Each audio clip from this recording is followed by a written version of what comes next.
मो ना Sanak Das practitioner district bar association Bargarh आउ जे नुआ आईन आसी नुआ आईन टा निश्चित भाव में गोटे स्वागत योग्य पदक्षेप है किंतु ये आईन प्रणयन होबार पूर्वर निहाती भाव में प्रॉपर डिस्कशन हेबार उचित थिला सो दैट लोकंकर भितरे जेन गोटे डर अच्छे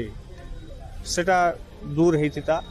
एवं इंटेलेक्चुअल मास रे इटा डिस्कशन हेबार जरूरी थिला आउ अनेक लॉयर्स आमे माने नुआ आईन बाबद रे किसी भल भाव वे तो नुहे जानी पारुतानी आउ एटा बार बेंच मानकर भितरे भी डिस्कशन हेबार जरूरी थिला हाउएवर